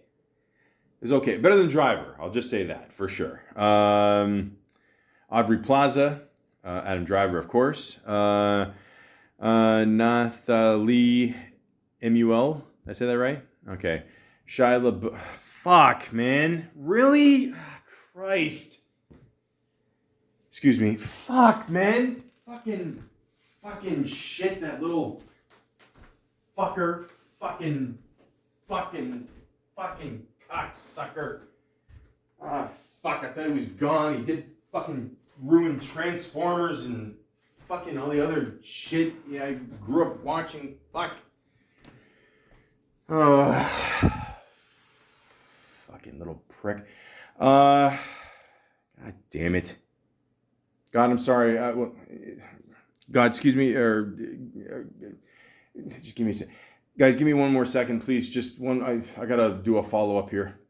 Hey, God, it's me again. I know I just talked to you about a minute ago, and I know things were way better 60 seconds ago. But God, again, if listen, Francis Ford Coppola is, gonna attempt to make a good movie again, and not that he hasn't done good movies in the past, but now he's got Shia the dickhead in this one, and I don't know, this Malaka is he's ruined a lot of movies for me, and I saw the first Transformers, and I just couldn't sit through any other of them, but just please help everybody out, including Francis here. He made The Godfather, man. Godfather 2, my favorite movie. Godfather 3, we all make mistakes. The point is just, help me out, please, and help him out, and just make sure that everything goes well with this one too, eh? Because I don't know, at this rate, I'm not going to make 45, if I got to sit through another Shia Malaka movie here. So, please help us all out. All right. Thank you. Again, you want me to? Okay. All right. Thank you, God. Oh, man. What a fucking day. Okay. Well, I did a whole podcast. I hate Shia the dickhead here. So, fuck me. Okay. 1, 2, 3, woosah. Okay. Well, we got James Remar, who is, Dexter's dad. We all know him. John Voight. There you go. Cool. Dustin Hoffman. All right. Giancarlo Esposito. He's good. Boris Whitaker. Great. Godfather in Harlem. If you're not watching that show, I suggest that one for sure. Lawrence Fishburne. Okay. Talia Shire. Cool. D.B. Sweeney. Not Sydney Sweeney, guys. Don't worry. Relax. We're going to see her as Spider Girl, whatever, in a few years. It's all good. Chloe Feynman. Yeah. So, of all fucking people, Shia LaBeouf. Really? Francis, dude, he took, listen, what Shia LaBeouf did one time? I talked about this in the one podcast, but he took acid one time and punched out the director, okay? Listen, you little fuck. If you touch one fucking hair on Francis's beard, I will personally pay you a visit, sir, okay? Michael's thoughts on this podcast are just his and do not represent the podcast. He's just joking. Just ignore the last statement. Thank you. All I'm saying is do not fuck with this man, okay? Okay? Remember what Marlon Brando said at the end of Apocalypse Now? The horror. He was talking about me doing something if you pull some shit, okay? Fucking shit. You made me drop my pen, motherfucker. Anyways, that's it, ladies and gentlemen. I hate to end the podcast on such a negative note. No, wait a minute. I still got to do the Saturday Night Live thing. Oh, yeah. Okay, all right. Let's try to redeem this shit here. Okay, so he was recently on Saturday Night Live. Not the shy shitter here. The Adam Driver. Okay, so let's go through this one, quickly. Not too quickly, and we'll see, if he did a good job or not. So the first sketch, they're talking about some kind of testimony from 3 university presidents on the subject of anti-Semitism on college campuses. Okay, well, oh, geez. Oh, this is not going to end well. Okay, so, yeah, this one was okay. I don't know. They were just, talking about the recent shit that's going on. I don't know. I didn't find this one that funny. I don't know. This is, I don't know. Listen, I'm not going to touch this subject with a 40-foot pole. So, yeah, it is what it is. I don't know. Listen, some people are, just jerk-offs. I don't know. They go to college and they think they can do whatever the fuck they want, I guess. I don't know. Shia LaBeouf and... Listen, move on. So, this sketch is okay, I guess. I don't know. It's alright. Good for... I don't know. It was okay. I give it a 5.5 out of 10. I felt it would have been better if it didn't run as long, but I don't know.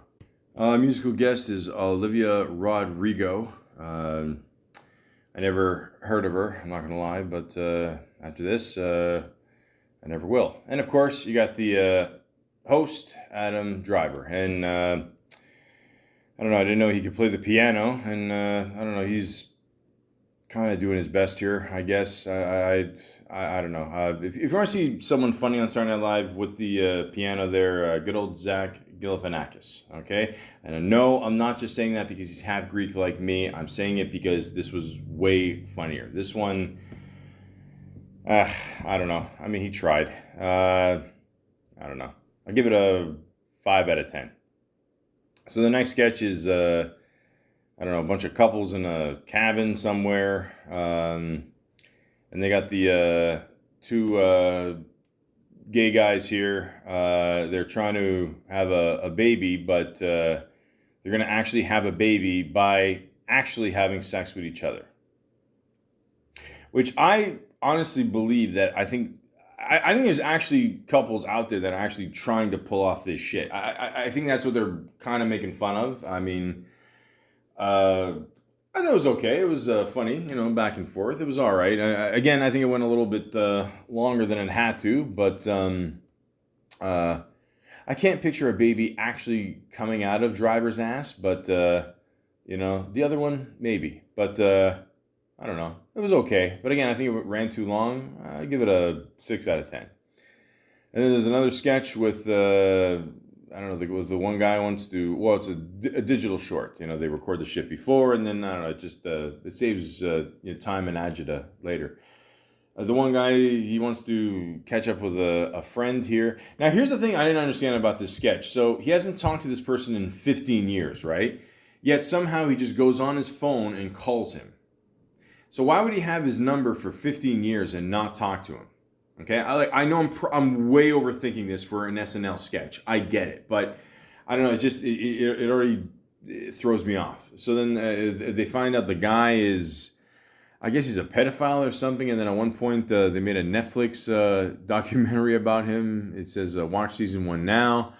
The man with 600 kids, how a sperm bank janitor secretly switched hundreds of donor samples with his owner and got away with it. Now, this is clearly making fun of that one special on Netflix. I think it was on Netflix. The one doctor, the sperm doctor, whatever, that ended up jizzing for years, in the people's cups there, and all these people are related to each other. Yeah, it's pretty fucking crazy. If you got the chance, check out the documentary. I forgot what it was called, but it's yeah, you got to be a real sick fuck to do that. But of course, it's making fun of that. Yeah, it was okay. I mean, yeah, it was all right. This one, I can see where they're. But again, the whole phone number thing throws me off. So I would have given it a 6.5 out of 10, but I'll give it a 6. So yes, it does leave a 0.5 off because of that. Okay, it's my judgment. It's my podcast. Go fuck yourself. All right. Now, let's get serious. Okay, a little sketch we like to call beep beep. Now. Nobody knows what the fuck I'm talking about because if you haven't seen the sketch, I just feel sorry for you. But it's actually kind of funny because a lot of times when you do have a plate of food, for some reason, you always go like, beep, beep, like out of the way, like you're telling people move and like, first of all, you can tell this is like, this food is not going to be that good. Okay. So I'm a little disappointed in that. And you can tell that because when they're bringing out the food, they're holding it with their hands. They don't have any cloths underneath. It's not like they have it in a pan within a pan so they can hold the two handles. So, this is some real munja cake shit.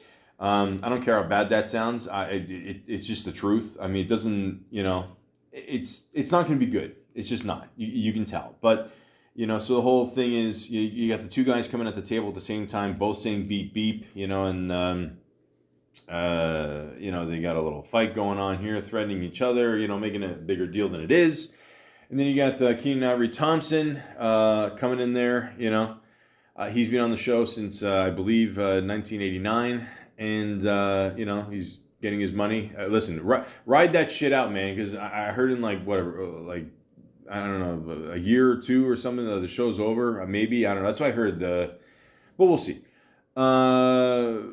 Just keep cashing the checks, man. Okay, and then you can make Good Burger 3. I'm gonna check that out. I don't care. The first one was all right. The second one, whatever. I miss Sinbad. Sinbad, get better. All right. He did do a little voiceover in that.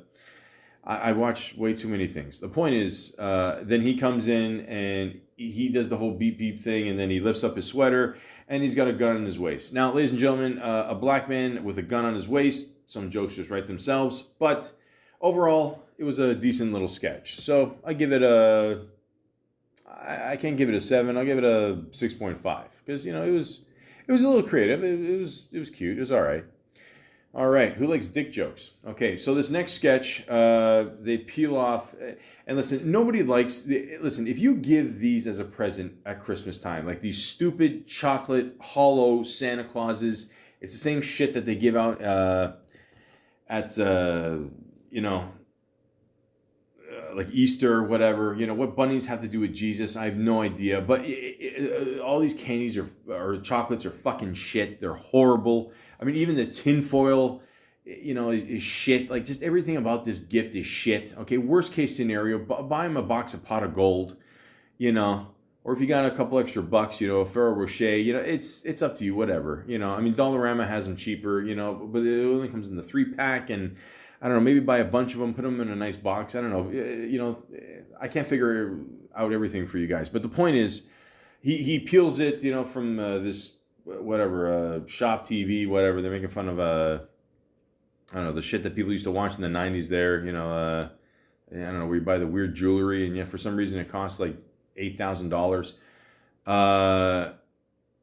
Well, it looks like it costs $8,000, but really it's like, I don't know, shit you can get at Walmart or whatever. But and then he peels it back, and of course it looks like a black penis, and they're having fun with that. And at one point they blur it out, and yeah, you know where they're going with this. It was okay. It's kind of played out, to be honest with you. It makes me feel bad for what I don't have. The point is, it was a decent sketch. It was all right. I like how they did take the time, whoever did design this. I mean, they must have brought this to the censors or something, because obviously it does look like a dick, but it sort of doesn't look like a dick. Like, it just looks like a bear's shit. You know what I mean? So, I mean, they couldn't, but they did kind of put like the line dents in the dick. You know what I mean? Like, it's like, women, if you're listening, you won't understand. But the guys, you know what I mean, right? Like, they got the, not actual dents, but the little, like it's not like looking at the bottom of your arm. You know what I mean? Like how it's like nice and smooth. It's like, it's got the line. I'm talking way too much about this. But the point is, at one point they put the 2 little balls next to it, the testicles, It was okay. I mean, I'll give it again, it ran too long. Too long. Some of these sketches are way too long. But, yeah.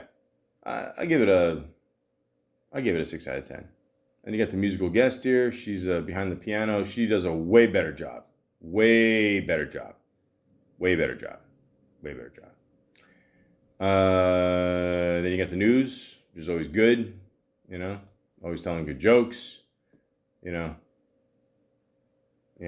Michael Che always try to make Colin look bad and racist. I get it. You're mad at the white man. I get it. I don't blame you. House of Gucci alone. I don't blame you. So, it's always good. Always delivers well. The main thing that stuck out here was they did a sketch about the Save the Last Dance, which, in case you forgot, black guys really love white girls. Yeah, I live in Toronto. I'm used to it. But yeah, so the news is always good, always delivers. I can't give it an 8, but I'll give it a 7.5 out of 10. To me, it's always the best part of the news. So, or the best part of the show. You know what I mean? So, and even Julia Stiles showed up from the movie there. So, there you go. She doesn't age. I mean, she looks the same as she did 20 years ago. Jesus. And then they got this next sketch, which I got to be honest with you, this one is really good. This one, whoever came up with this one, you're doing a good job. So let me quarterback this thing. All right, Denzel style. So you got a woman here who's the mother of a baby. Now the baby, what they did was they put a fake baby body, obviously, in the chair. And then they put Adam Driver's head, they drilled the hole in the chair there, they put his head through it, so then he's acting out the whole shit. So, again, it's one of those things where you just got to see it for yourself. But it definitely, I thought it was pretty funny. I don't know, because I've never seen anything like this on Saturday Night Live, I don't think. But, Matt TV maybe, but yeah, no, this was pretty funny. So he's like, holding the iPad, he's drinking the milk, he's like he doesn't know where the bear goes, and then it appears again, then the bear disappears again, then it comes back again, and we listen, none of us liked that trick when we were kids, but yet when we have kids, we're gonna do it to our kids because we just gotta keep this torturous tradition going. How about we play with your Pookie Bear, huh? I love him. And where'd he go?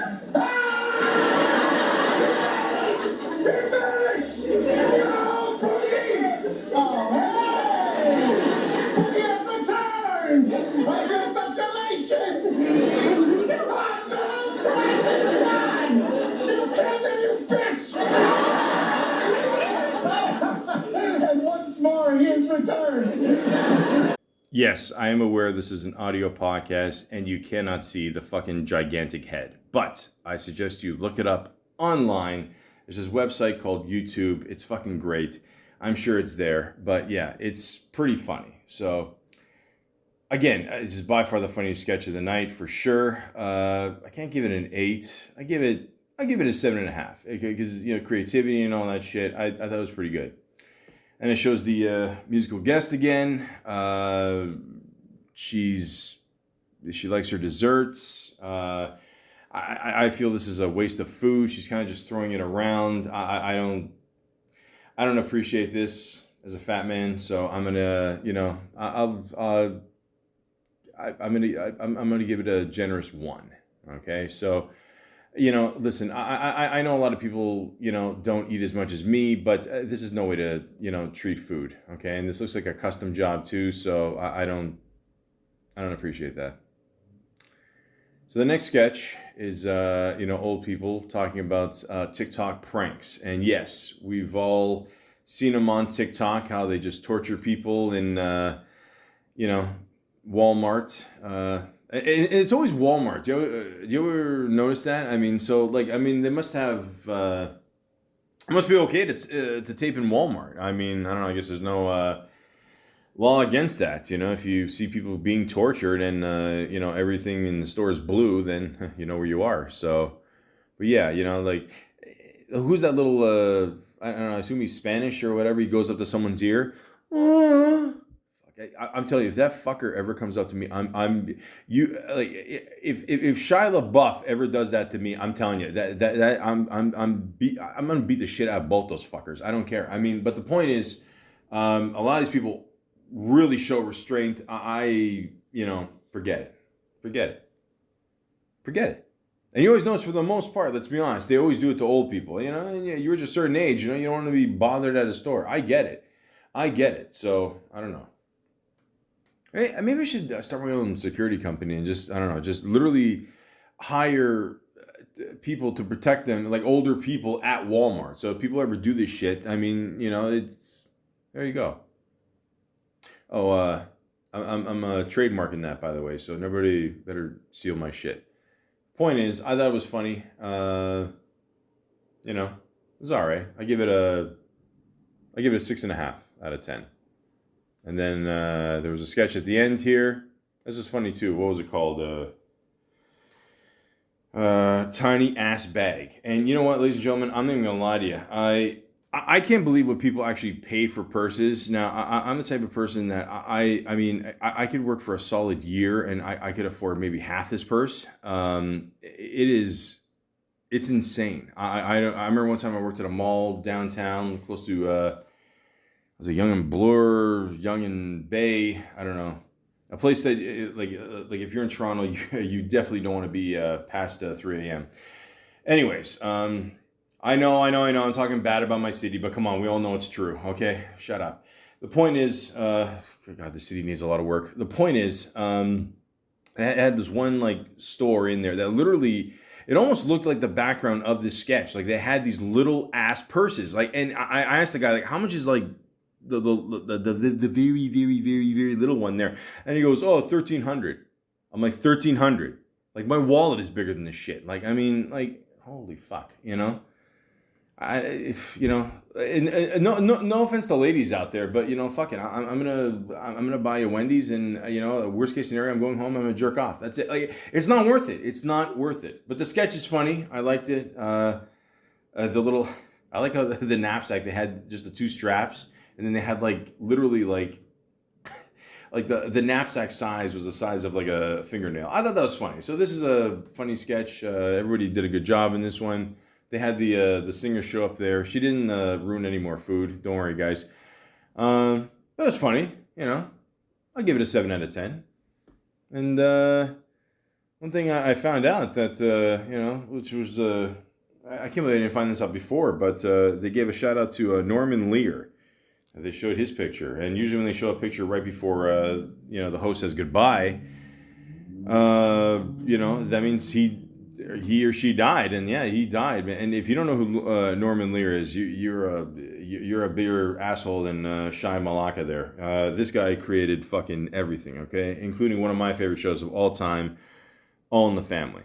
Okay, yeah, this guy, I think he was like 100 or something, or close to it, and I mean, this guy was a fucking genius, man. I mean, this guy created like everything. He created what TV should be today, you know. And even like you see a glimpse of what it was like years ago. He did it. I mean, this guy deserves all the accolades for sure. So, you know, I could do a whole podcast about him, but do your research on Norman Lear and check out everything he's done.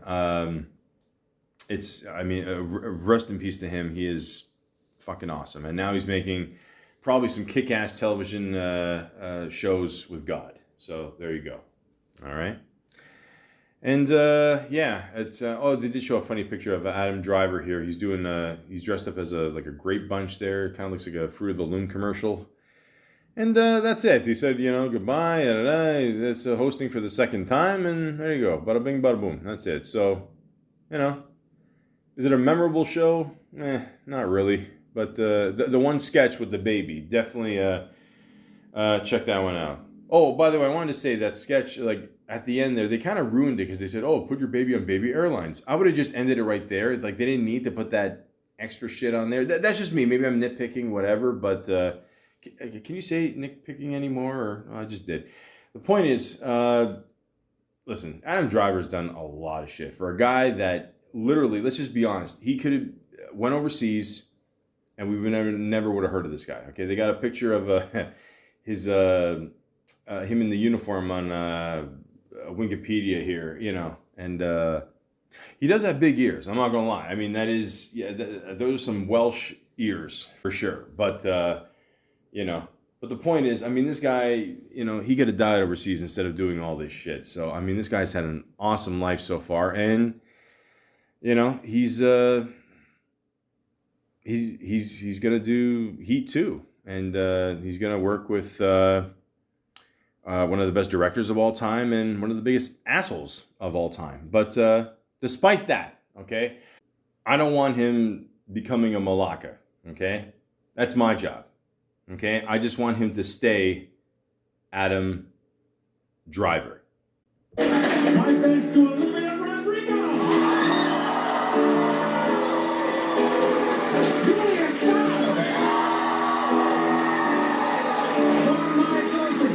The writers, Donna, Wally, Jerry, and most importantly, Santa! Thank you very much tonight! What is all the hollering out here? Nothing! For a minute I thought I was in a back room of a Greek restaurant.